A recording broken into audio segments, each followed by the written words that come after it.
Hello ನಮಸ್ತೆ ಎಲ್ಲರಿಗೂ ಹೇಗಿದ್ದೀರಾ ಎಲ್ಲರೂ ಚೆನ್ನಾಗಿದ್ದೀರಾ ಅಂತ ತಿಳ್ಕೊಂಡಿದ್ದೀನಿ.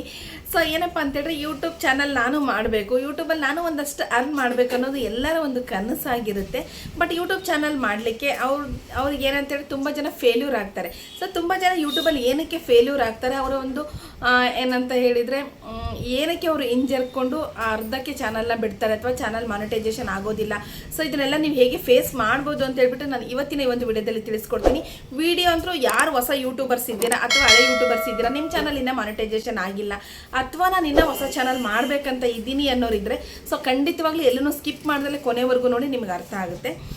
ಸೊ ಅದಕ್ಕಿಂತ ಮುಂಚೆ ನನ್ನ ಚಾನಲ್ ಯಾರಿನ್ನ ಸಬ್ಸ್ಕ್ರೈಬ್ ಮಾಡ್ದಲೇ ನೋಡ್ತಾ ಇದ್ರು ಪ್ಲೀಸ್ ಸಬ್ಸ್ಕ್ರೈಬ್ ಮಾಡ್ಕೊಂಡೇ ನೋಡಿ. ಸೊ ಇದೇ ಥರದ ಹೊಸ ಇಂಟ್ರೆಸ್ಟಿಂಗ್ ಆಗಿರೋ ವಿಡಿಯೋಗಳ ನೋಟಿಫಿಕೇಶನ್ ನಿಮಗೆ ಬರುತ್ತೆ ಅಂತ ಹೇಳ್ತೀನಿ. ಇವಾಗ ವಿಡಿಯೋನ ಸ್ಟಾರ್ಟ್ ಮಾಡೋಣ ಸ್ನೇಹಿತರೆ. ಹೌದು, ಯೂಟ್ಯೂಬಲ್ಲಿ ಅರ್ನಿಂಗ್ಸ್ ಅನ್ನೋದಿದೆ, ಅದು ಎಲ್ರಿಗೂ ಗೊತ್ತಿರೋ ವಿಚಾರನೇ. ಯೂಟ್ಯೂಬಿಂದ ನಮಗೆ ಪೇಮೆಂಟ್ ಬರುತ್ತೆ. ಬಟ್ ನಂದು ಇದೊಂದು ವಿಡಿಯೋ ನೋಡಿದರೆ ಪೇಮೆಂಟ್ ಬರುತ್ತಾ? ಖಂಡಿತವಾಗ್ಲೂ ಬರೋದಿಲ್ಲ. ಯೂಟ್ಯೂಬ್ ಅವ್ರದ್ದು ಒಂದು ಕ್ರೈಟೀರಿಯಾ ಇದೆ. ಸೊ 1,000 ಸಬ್ಸ್ಕ್ರೈಬರ್ 4,000 ವಾಚ್ ಅವರ್ಸ್ ಅಂತೇಳ್ಬಿಟ್ಟು ಒಂದು ಕ್ರೈಟೀರಿಯಾ ಇದೆ. ಆ ಒಂದು ಕ್ರೈಟೀರಿಯಾನ ನಾವು ಕಂಪ್ಲೀಟ್ ಮಾಡಿದರೆ ನಮಗೆ ಯೂಟ್ಯೂಬಿಂದ ಒಂದಷ್ಟು ಪೇಮೆಂಟ್ಸ್ ಅಂತ ಬರ್ತಾ ಹೋಗುತ್ತೆ. ಅದು $100 ಕಂಪ್ಲೀಟ್ ಆದರೆ ನಮಗೆ ಇಷ್ಟು ಪೇಮೆಂಟ್ಸ್ ಅಂತ ಬರ್ತಾ ಹೋಗುತ್ತೆ. ಅದನ್ನು ಮುಂದಿನ ದಿನಗಳಲ್ಲಿ ನಾನು ತಿಳಿಸ್ಕೊಡ್ತೀನಿ. ಬಟ್ ಇವಾಗ ಯೂಟ್ಯೂಬರ್ಸ್ ಏನಕ್ಕೆ ಫೇಲ್ ಆಗ್ತಾರೆ ಅಂತ ನೋಡೋದಾದರೆ, ಸೊ ಯೂಟ್ಯೂಬರ್ ಏನು ಮಾಡ್ತಾರೆ ಅಂತ ಹೇಳಿದರೆ, ಯೂಟ್ಯೂಬ್ ಒಂದು ಚಾನಲ್ನ ಸ್ಟಾರ್ಟ್ ಮಾಡಿರ್ತಾರೆ. ಚಾನಲ್ ಸ್ಟಾರ್ಟ್ ಮಾಡಿದಾಗ ಏನಾಗುತ್ತೆ ಅಂತ ಹೇಳಿದರೆ, ಯೂಟ್ಯೂಬ್ ಮಾಡೋದು ಅಷ್ಟು ಈಸಿ ಇಲ್ಲ. ಸೊ ನಾವು ಕುತ್ಕೊಂಡು ವಿಡಿಯೋ ಮಾಡಬೇಕು. ವಿಡಿಯೋ ಎಡಿಟಿಂಗಿಗೆ ನಾವು 3-4 ಅಪ್ಲಿಕೇಶನ್ನ ಯೂಸ್ ಮಾಡ್ತೀವಿ. ಸಪೋಸ್ ಏನಾದರೂ ಮದುವೆ ಆಗಿರೋರು ಇದ್ದರೆ ನಾವು ಯೂಟ್ಯೂಬ್ಗೆ ಅಂತಲೇ ಡೈಲಿ 1 ಅವರ್ ಟೈಮ್ ಕೊಡಬೇಕಾಗುತ್ತೆ. ಮೊಬೈಲ್ ಇಟ್ಕೊಂಡ್ರೆ ಅವ್ರ ಮನೆಗಳಲ್ಲಿ ಎಷ್ಟು ಸಮಸ್ಯೆ ಇರುತ್ತೆ. ತುಂಬ ಜನ ಹೇಳ್ತಾರೆ ಅವ್ರಿಗೇನು ಪೇಮೆಂಟ್ ಬರುತ್ತೆ, ಅವ್ರೇನು ಮಾತಾಡ್ತಾರೆ, ಅವ್ರ ವಿಡಿಯೋಸ್ ನಾವ್ಯಾಕೆ ನೋಡಬೇಕು ಅಂತ ಹೇಳ್ತಾರೆ. ಇವತ್ತು ಕ್ಲಿಯರಾಗಿ ಹೇಳ್ತೀನಿ ನೋಡಿರಿ, ಒಬ್ಬ ಯೂಟ್ಯೂಬರ್ದು ಏನು ಕಷ್ಟ ಇರುತ್ತೆ ಅನ್ನೋದನ್ನು ನಾನು ಈ ವಿಡಿಯೋದಲ್ಲಿ ಹೇಳ್ತೀನಿ. ಸ್ಕಿಪ್ ಮಾಡ್ದಲ್ಲೇ ನೋಡಿ. ಸೊ ವಿಡಿಯೋ ಮಾಡ್ತಿರ್ತಾರೆ. ಸಪೋಸ್ ಏನಾದ್ರು ಮ್ಯಾರಿಡ್ ಆಗಿದ್ದರೆ ಅಥವಾ ಅನ್ಮ್ಯಾರಿಡ್ ಆಗಿದ್ದರೆ, ಯಾರೇ ಆಗಿದ್ರು ಅವ್ರ ಮನೆಯಲ್ಲಿ ಅತ್ತೆ ಮಾವ ಇರ್ತಾರೆ ಅಥವಾ ಅಪ್ಪ ಅಮ್ಮ ಇರ್ತಾರೆ, ಅಣ್ಣ ತಮ್ಮ ಇರ್ತಾರೆ.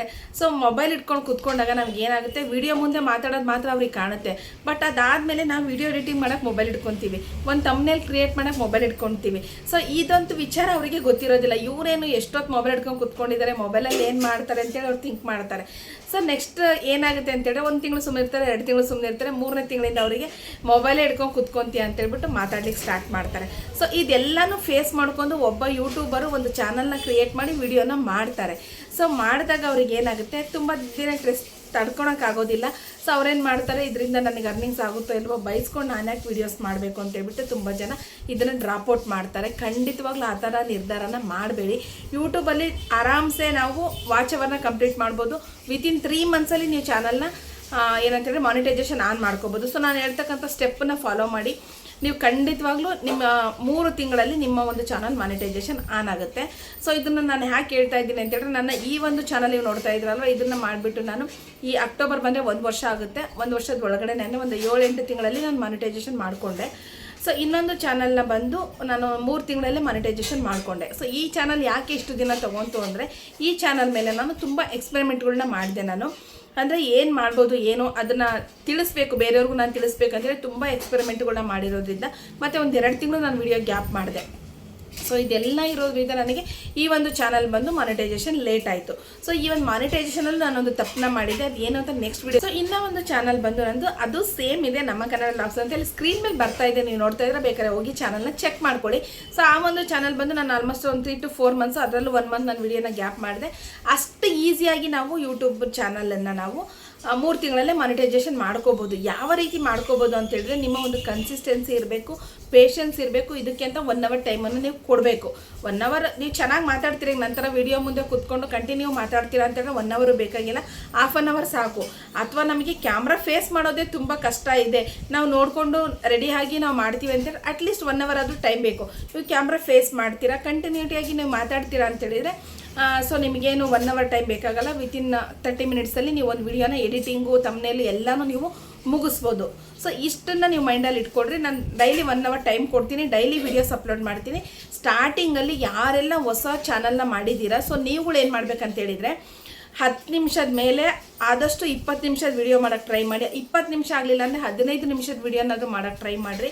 ಸೊ ಈ ಥರದ ವಿಡಿಯೋಸ್ನ ನೀವು ಒಂದು 30ರಿಂದ 40 ವಿಡಿಯೋಸ್ ಮಾಡಿದರೆ ನಿಮ್ಮ ಚಾನಲ್ ಮಾನಿಟೈಸೇಷನ್ ಆನ್ ಆಗುತ್ತೆ. ನೀವು ಚಿಕ್ಕ ವಿಡಿಯೋಗಳನ್ನ 200-300, ನನ್ನ ಚಾನಲ್ ಈ ಚಾನಲಲ್ಲಿ ನೋಡಿ ಆಲ್ಮೋಸ್ಟ್ ಒಂದು 265 ಏನೋ ವೀಡಿಯೋಸ್ ಇದ್ದಾವೆ. ಬಟ್ ಲೇಟ್ ಆಯಿತು ಮಾನಿಟೈಸೇಷನ್ ಆನ್ ಆಗಲಿಕ್ಕೆ, ಯಾಕಂದರೆ ಅದನ್ನು ಎಕ್ಸ್ಪೆರಿಮೆಂಟ್ಗಳು ಮಾಡಿದೆ ಲೇಟ್ ಆಯಿತು. ಬಟ್ ಅದೇ ಇನ್ನೊಂದು ಚಾನಲಲ್ಲಿ ವೀಡಿಯೋಸ್ ತುಂಬ ಕಡಿಮೆ ಇದ್ದಾವೆ, ನನ್ನ ಚಾನಲ್ ಬೇಗ ಮಾನಿಟೈಸೇಷನ್ ಆಯಿತು. ಬಟ್ ಅದಕ್ಕೆ ನಾನು ಕನ್ಸಿಸ್ಟೆನ್ಸಿ ಬಗ್ಗೆ ನಾನು ಗಮನ ಕೊಡಲಿಲ್ಲ. ಮೇನ್ ಕನ್ಸಿಸ್ಟೆನ್ಸಿ ಇರಬೇಕು. ನಾವೇನಾದರೂ 2 ದಿನ 3 ದಿನ ವೀಡಿಯೋಸ್ ಹಾಕಲಿಲ್ಲ ಅಂತ ಹೇಳಿದರೆ ನಮ್ಮ ಒಂದು ಇಂಪ್ರೆಷನ್ ಲೆವೆಲ್ ತುಂಬಾ ಕಡಿಮೆ ಆಗ್ತಾ ಹೋಗುತ್ತೆ. ಸೊ ಹಾಗಾಗಿ ನೀವು ಕರೆಕ್ಟ್ 3 ತಿಂಗಳು, ಇದು ಯೂಟ್ಯೂಬನ್ನು ನಮಗೊಂಥರ ಏನಂದರೆ ಒಂದು ಕಂಪ್ನಿನಲ್ಲಿ ಜಾಬ್ ಇದ್ದಂಗೆ. ಇದು ಒಂದು ಸ್ವಲ್ಪ ಮಾನಿಟೈಸೇಷನ್ ಆನ್ ಆಗೋವರೆಗೂ ನಾವು ಕಷ್ಟಪಡಬೇಕು. ಮಾನಿಟೈಸೇಷನ್ ಆನ್ ಆಯಿತು ಅಂತ ಹೇಳಿದ್ರೆ ನೆಕ್ಸ್ಟ್ ನಾವು ಡಾಲರ್ಗಳು, ವೀಡಿಯೋಸ್ ಚೆನ್ನಾಗಿರೋ ಕಂಟೆಂಟ್ಗಳನ್ನ ನಾವು ಕೊಡ್ತಾ ಹೋದರೆ ನಮಗೆ ಡಾಲರ್ ಅರ್ನ್ ಆಗುತ್ತೆ. ದಿನ ಒಂದು $3-4 ನಮಗೆ ಕೌಂಟ್ ಬಂತು ಅಂದರೆ ಪ್ರತಿ ತಿಂಗಳು ನಮಗೆ 10,000-12,000 ರೂಪಾಯಿ ಪೇಮೆಂಟ್ ಥರ ಬರ್ತಾ ಹೋಗುತ್ತೆ. ಸೊ ವಿತೌಟ್ ಇನ್ವೆಸ್ಟ್ಮೆಂಟ್ ನಾವು ಮಾಡಲಿಕ್ಕೆ ಇದು ಒಂದು ಬೆಸ್ಟ್ ಆಪ್ಷನ್ ಇದೆ. ಬಟ್ ಇದನ್ನು ಕರೆಕ್ಟಾಗಿ ಯುಟಿಲೈಸ್ ಮಾಡ್ಕೊಳ್ಳಿ. ಅವರಂದ್ರು ಇವರಂದ್ರು ಅವ್ರಂತಾರೆ, ಅವ್ರು ಗೊತ್ತಿಲ್ಲದವ್ರು ಅಂತಾರೆ. ಅದೇ ನಾಳೆ ನೀವು ಪೇಮೆಂಟ್ ತೊಗೊಂಡಾಗ ಅಯ್ಯೋ ನೀವು ಮೊಬೈಲ್ ಹಿಡ್ಕೊಂಡು ಏನೋ ಮಾಡ್ತಿದ್ದೆ ಅದರಿಂದ ದುಡ್ಡು ಬರುತ್ತೆ ಅಂತ ಗೊತ್ತಿದ್ದಿಲ್ಲ ಅಂತ ಅದೇ ಜನನೇ ಬಂದು ಹೇಳ್ತಾರೆ. ಸೊ ಯಾವುದಕ್ಕೂ ಕಿವಿ ಕೊಡಬೇಡ್ರಿ. ನೀವು ಮಾಡ್ತಾ ಇದ್ದೀರಾ, ನಿಮ್ಮ ಕೆಲಸ ಏನು ಅಂತ ನಿಮಗೆ ಗೊತ್ತಿದ್ದಾನ, ಮಾತಾಡೋರು 1000 ಮಾತಾಡ್ಕೊಳ್ಳಿ, ತಲೆ ಕೆಡ್ಸ್ಕೊಬೇಡ್ರಿ. ಯೂಟ್ಯೂಬಲ್ಲಿ ಸಕ್ಸಸ್ ಕಾಣಬೇಕು ಅಂತಿದ್ರೆ ಒಂದು ಸಿಂಪಲ್ ಟ್ರಿಕ್ಕನ್ನು ಯೂಸ್ ಮಾಡಿ ನೀವು ಖಂಡಿತವಾಗ್ಲೂ ಯಶಸ್ಸನ್ನು ಕಾಣ್ತೀರಾ. ಸೊ ಅದರಲ್ಲಿ ಡೌಟೇ ಇಲ್ಲ. ಇವತ್ತು ಯೂಟ್ಯೂಬ್ ಅನ್ನೋದು ಎಲ್ಲ ಒಂದು ಸಣ್ಣ ಸಣ್ಣ ಹಳ್ಳಿಗಳಲ್ಲಿ ಓದೋಕ್ಕೆ ಬರೆಯೋಕ್ಕೆ ಬರದೇ ಇರೋರನ್ನೇ ಯೂಸ್ ಮಾಡ್ತಾರೆ. ಇದನ್ನು ಯೂಸ್ ಮಾಡ್ಕೊಂಡಿರೋರು ಯಾರು ಅಂತೇಳಿದ್ರೆ ನಮ್ಮ ಒಂದು ಈ ಥರ ಮೆಂಟಾಲಿಟಿ ಅವರು. ಮೊಬೈಲ್ ಹಿಡ್ಕೊಂಡ್ರೆ ಅವ್ರಂಗೆ ಅಂತಾರೆ, ಮೊಬೈಲ್ ಹಿಡ್ಕೊಂಡ್ರೆ ಇವ್ರು ಹಿಂಗೆ ಅಂತಾರೆ. ಮೊಬೈಲ್ ಹಿಡ್ಕೊಂಡ್ರೆಲ್ಲ ಏನು ಮಾಡೋಕ್ಕೆ ಹಿಡ್ಕೊಳೋದಿಲ್ಲ.